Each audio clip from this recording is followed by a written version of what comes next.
Have you ever had your artwork borrowed or copied or taken without your permission or used without your permission? Well, we're going to be discussing that today in this episode of Art BS.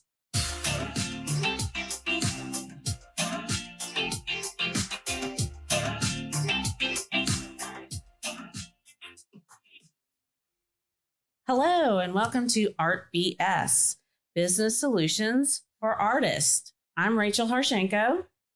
Stephanie Weaver. And Julie McCullough. Welcome to Business Solutions for Artists of all kinds. So today we are talking about copyright and infringement.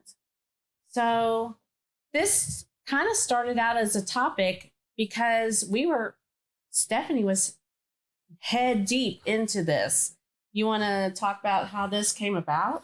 Sure. So one of the things that happened, I teach artists how to paint.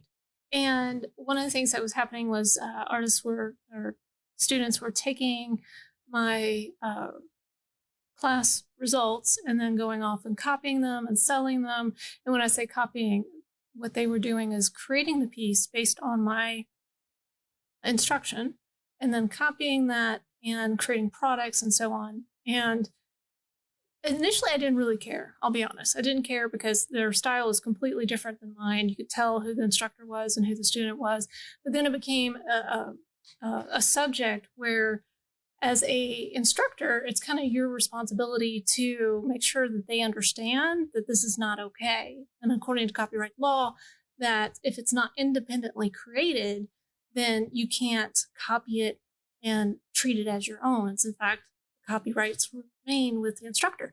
So that's kind of where it all started out. And I know we've all spawned like huge conversations about all this. Well, it's the fact that it was a class of 8 or more people. Right. And you were all doing the same subject of your instruction. So it was like a photograph of your brother's chicken or hen, or, it was something that you had created to create the class to show some sort of technique. That's how it? Yep, that's absolutely right.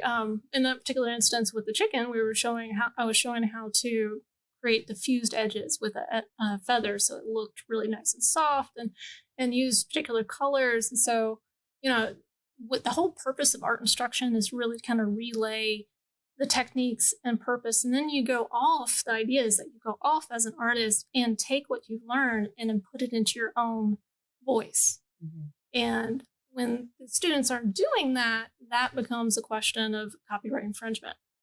And so she was actually taking the pieces and selling them. Yes, taking the pieces and selling them, copying them. And when I say copying them, putting them onto products and selling those products. Okay, so like a cutting board or cutting board, mugs, pillows, T-shirts. And it wasn't just my art. She was doing this to another artist who actually licenses their artwork. And so both of us kind of came together and said, well, we probably should say something. We didn't want to come at her like, no, you got to stop doing this type of thing. It was a very nice way because we thought maybe she didn't know because this isn't common knowledge. I don't know. I mean, when you casually, there's all these paint and wine things that you do in the evenings. And there's, 15, 20 people taking it. So you're not going to take that piece and go sell it. You're doing it for the enjoyment and to learn how to paint. Right. Most people. Yeah. At least that's supposed to be the intention. Yeah. So Julie, you've done a lot of research because you are looking to license, and you've licensed some things too, like with Jennifer. Red Streak, which is another artist, a friend of ours. We'll put a link to her stuff on our website. But anyway, you've done some research into this. So yeah, over the years, going back to my architectural life, a lot of times people thought just because they were paying you for the architectural drawings that they own those drawings. Well, no, they don't own drawings. They are, they're buying a service, but the drawings are legally copyrighted to those who, either the firm or the individual that created the drawings. That's where my research initially began. And then with photography, photographs are stolen a lot. Right. of Facebook, off of, Yep. Instagram, social media, Pinterest, you name it, people will steal good photos. Oh, you can just right click off of Google. Right, exactly. And so being a member of PPA, Professional Photographers of America, I've followed the copyright laws for a while with them and trying to get it to be able to be dealt with in the civil court versus just these big corporations being able to deal with copyright. And when that passed in January? December of 20, December 27th, 2020. Yeah, 2020. That was a big win. It's a small step, but it was a big win for small artists because now we have somewhere to go to deal with copyright infringement. We don't have to have hundreds and tens of thousands of dollars to be able to handle it. And but I also do it because I take a lot of inspiration from other artists. I take a lot of classes, and I want to make sure I'm not infringing on those individuals. So I'm kind of a different case because I was already familiar with copyright from my architectural background. But through the years, it's not okay. Right. It's not okay. Like you've got to. So a lot of artists, myself included, and I think Stephanie, you do this as well. You'll take multitude of imagery to create something in Photoshop that's composited into your own liking, and then you use that as your reference image. Yeah. And I do a lot of that with my sketching. I won't sketch just, one person's shell. I'll sketch a real shell. I'll sketch multiple paintings of shells, and I'll have 10 of those shells on my paper. And then I find the balance of which one I like. And now I know I'm not infringing on anyone. So you take the rooster or chicken, you want to find a lot of different chickens images, or go take your own from a friend. I mean, everybody has a chicken. It's my brother. Find a friend to take some photos of their chicken. Ask their permission, though. You can't just take the photo and then go paint it. Then you're dealing with a whole nother issue. So, copyright is an interesting animal, but I am very, very surprised at how many people don't realize that they're doing it. It's funny. It's like we were taught in school, don't plagiarize, Yes. which is copying word for word. Well, that's what you're doing when you're Right. copying another artist. You have their artwork in front of you. You're Yep. literally copying. Yes. It's not rocket science here. Well, and when we were talking about this, and I was telling, we don't hide anything in our family, so we were talking about it around the dinner table, and my kids are like, well, I can't just go copy somebody else's work. They should already know that from when they were a child. Right. I was like, yeah, good point. Think of back in your school. You can't just look over at the other person's paper and copy what they answered. It's the same thing. Well, it was real interesting. Julie, you took a PPA class one time, and the artist had models and then allowed you explain how that worked as well. I took it was actually a conference I went to of a photographer that brought in models. And so if we were using the models as part of a workshop, so there were workshops and then there was free time to create. If you were using a model in a workshop, you could not use that photography as your own because the instructor was posing and putting together the idea. However, you could use the models freely and had rights. They signed a release for you to utilize the imagery, and you could go create your own piece using the model during the workshop. So nice. There was free time and then there was workshop time. But if you were, again, you couldn't take the photographs from the actual workshop and use those because somebody else created that concept. I don't know. It's kind of funny. It's like, what if every one of your students set up a booth and sold their products right next to each other? I mean, you just don't do that. Yeah. Well, I talked to my lawyer because I got her involved. If anybody's looking for a great lawyer, Tiffany Stayhill, stayhill.com. We'll put her link. Yeah, I'll put her link in there. But so when I was talking with her, it was, that was one of my concerns. What if we both applied to the same show and, she puts this piece and I put this piece. What's going to happen? And I said, well, they'll likely call both of you and find out what happened. And then they'll see that here's my registration copyright. And then they'll know. And then they get to handle the action from there. But yeah, it could very well happen that I might be at a show with her and, it is what it is. And when I talked with Tiffany, she said, technically you're right, that she does not have rights to do this. It is copyright infringement. But and this was very sage advice, how willing are you to pursue this at financial cost?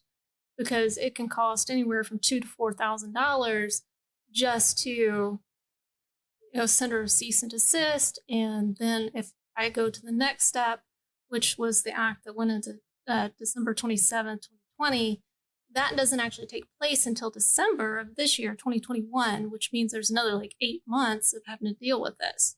Is it financially and mentally worth it? And the answer was no. Because So what would a artist do from here on out? Like, say they are teachers or they're instructors or photographers or even other podcasters and creatives. What do we do to protect our work? Well, the number one thing is you copyright it with the Copyright Office in the US. Now, that doesn't protect you from other countries, but it does protect you in the US and gives you more of a stand to be able to, justify infringement as well as, take it to whatever level it needs to be taken to.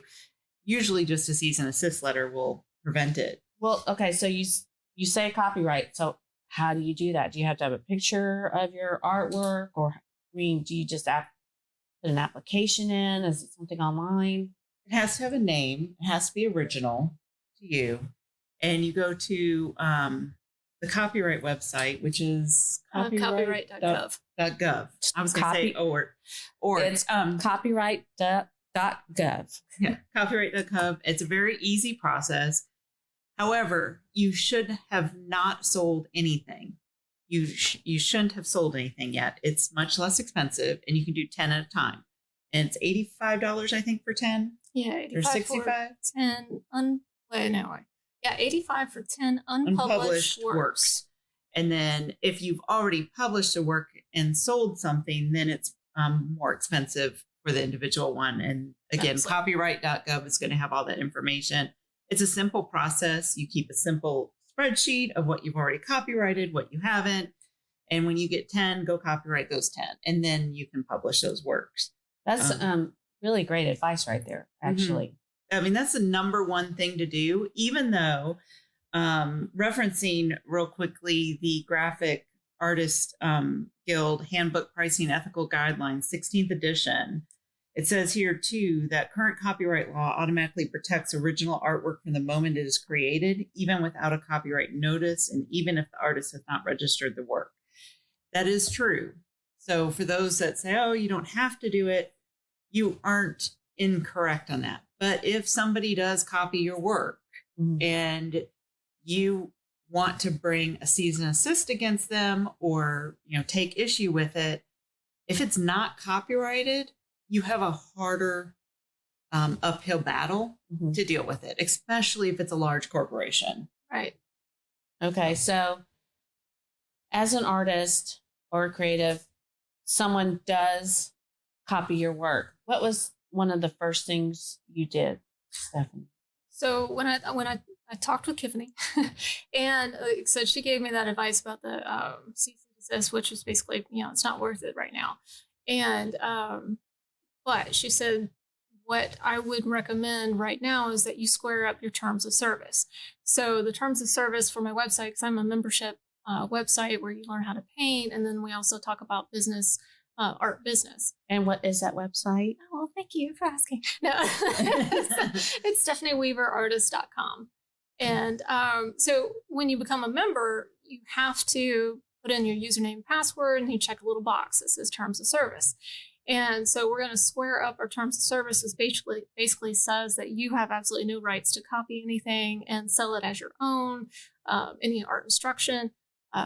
Anyway, she actually sent me the terms of service because this is literally fresh, guys. I actually reviewing the terms of service today that she wrote up Good. so that we can make sure this is squared away, because she said this will not be the last time this Right. ever happens. Because you're instructional Yeah. and you're online. Yeah. Mhm. And unfortunately, like if you look at some of the bigger artists out there who are licensing their artwork and so on, they are facing this not almost every day. Yep. And they're spending $75,000 to $100,000 battling large corporations who know that they're in violation, but they Oh, look at these little wow. artists and go, "You can't afford to fight me." Right. And that's where we're looking at the government regulations to hopefully get in there and fight for the little man, like happened in December 27, 2020. And I mean, that's just the US side. When we start talking about international side, there's really no protection for us at all. So so a lot of photographers and even artists, they're told to put a watermark across anything. Or if you have it on your website, make sure it's right click protected. Right. But still, if it gets out on Google or whatever, it's up for free game. I mean, like Yeah. the bigger the watermark, the better, Julie, or how would you? Well, I mean, it's a fine balance because you want the artwork to be seen. So my Right. number one thing is the right click, because if they do a screenshot of it, it's not going to be a high quality screenshot, Mhm. 72 DPI. Keep it 72 Yeah, DPI. keep everything at 72. Yes, people say you can take web images up to 150 DPI. I do not suggest that. I suggest keeping it low. Yeah. And I'm not a big fan of putting a watermark all across the art because that's what you're trying to sell, but it depends what you're doing too. That plays a part in it as well. In regards to the right clicking, definitely have a right click option on your site. I think that's the number one thing. I know my site is completely right click, non-right clickable. It's like, how do I say that correctly? That's a new term. Feel yeah. free to use it, guys. But do you, for some photographers, I know they put watermarks on there and then some don't. They have their signature at the bottom. Right. But as a graphic designer, you're like, that's not even a issue. If you even if know you how to- have a watermark straight across it, the bottom line is if the person's a oil painter or a watercolorist and they just like the image, they can still create from it. So it really doesn't matter. They I mean, can it still matters, use but it it. doesn't matter I because gotcha. people could still use it for other sources. and cover it or take it off. Yeah. If I had some distinguishing factor in a image of the California Lighthouse in Aruba, and I had some distinguishing piece of it in there that no one else has when they took that image, I could tell if somebody had stolen it. Perfect example of this, I was trying a new technique. Okay. Mhm. And so I just went onto Google and I looked up Space and Rocket Center. And so there's the Space and Rocket Center with Saturn V. And that's what I painted in this new technique. And I was just doing this for myself. Nobody's ever seen this piece because, again, Right. it's copyrighted. I just wanted to try something new. And my husband overlooked it and said, "Oh, that's really cool." And he started looking at it. He's like, "That's not possible." So that person that I didn't even notice at when I first looked at it had composited together this image Oh, that I just Photoshop. happened to pick to paint from. So it was Photoshopped. So it was Photoshop. So it had distinguishing characteristics. If I had posted that test painting I had done, that person could have gotten me to cease and desist and Gotcha. infringe on Oh, wow. copyright. So if you're doing new techniques, it's fine to use that stuff, but don't put it out there. Like I never even showed that on social media. It's Mhm. not okay. Just Right. kind of FYI, her husband's like a rocket scientist. So when he saw Like, it, he just oh, went, really? yeah, that's not right. That's not possible. Exactly. That's exactly what he did. That's what you get for having a rocket scientist Yes. as a husband. He'll know But the you know, difference. I just use that story as a point to how somebody can change a photograph, Mhm. and you may like it and paint it, and you may not notice it. Wow. So I mean, it's not okay. It's not okay to use other people's work. So, not in wrapping up, but what we kind of are wrapping up, but what are one or two key takeaways that we've discussed here in the last month that really is going to make a difference in your business. How can what we're learning help artists who are listening right now? Copyright your artwork. Number one. As it is done before you've done anything else to Get it. those 10 pieces and go copyright it. If it's a budget issue, just budget it out and don't share those pieces until you've got them copyrighted. So that's like an advantage of doing a collection too. Yes. You could paint like 10 paintings or take 10 photographs that you want, and you develop a collection of 10, then you can, get those 10 copyrighted and then plan to promote them. Yep. Yeah. Copyright, that was definitely number one for me. Number two was terms of service. And then number three was just kind of keep creating. There are always going to be thieves out there. There are always going to be, the people who can't seem to get original idea, and they're going to go look to us creatives for those original ideas. Mm-hmm. Well, okay, eventually everybody's going to know you're going to be a name. And just keep on trucking, because your name will eventually go, oh, well, that's a Stephanie Weaver knockoff type of thing. Right. Exactly. Just Right. don't stop creating. Do not stop creating. And you can't be afraid to hide your stuff. Oh, yeah. Yeah. You've got to put your stuff out there. If you're an artist that wants to be seen, you just have to live with the fact that good art is going to be copied, period. But if you do all the right things and you protect yourself and you put it out there to be seen, you're doing the best that you can do. Mm-hmm. But don't stop creating. And keep learning, keep updating, or keep being updated on what the copyright laws and things are, because there is a lot to copywriting and infringement laws. Yes. So stay on top of that. And just a reminder, we are not lawyers. No, we are not. But we do know a great lawyer, and we have her link in there. Let us know if you've had any issues with your artwork or your classes if you're a teacher. Also, let us know what you think about the podcast. We're starting this out. This is our inaugural episode, so we hope you guys enjoy this. Send us any suggestions or questions you might have, because we might just do an episode on it. Check us out at artbs.podbean.com. That's a mouthful, but it's artbs.podbean.com. We're available everywhere where you get your podcast. And if you love us, send us your 5-star reviews.